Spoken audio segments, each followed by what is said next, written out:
Da li vam je ikad palo na pamet da pomiješate cimet i sol? U ovom kratkom videu otkrit ću vam zašto je ova kombinacija čudesna uz još nekoliko dodataka. Najprije usitnite malo cimeta. Iako možete koristiti već usitnjeni, svježe usitnjen cimet pruža intenzivniji miris i snažnije djelovanje.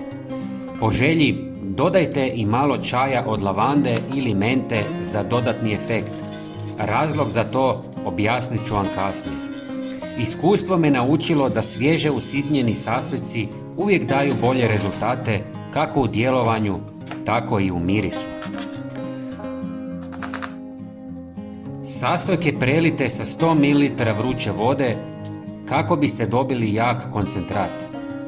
Ostavite da se otope i voda ohladi, zatim procijedite kroz gazu kako biste dobili čistu tekućinu.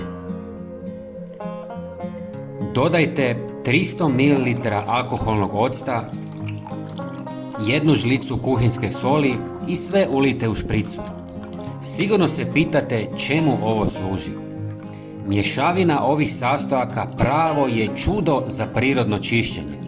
Cimet i lavanda ne samo da ostavljaju ugodan miris, već stvaraju tanki sloj na površinama koji učinkovito odbija insekte poput mrava i žohara.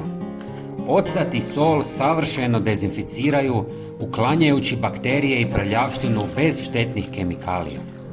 Ovaj jednostavan recept čini vaš dom sigurnim, čistijim i mirisnijim, a ujedno je povoljniji od kupovnih sredstva za čišćenje. Njime možete čistiti sve od podova i pločica do kuhinjskih površina pa čak i posuđa. Čista kuća bez kemikalija i insekata, što više možete poželjeti. Prijatelji, podijelite ovaj video sa poznanicima i hvala vam na gledanju. Pozdrav!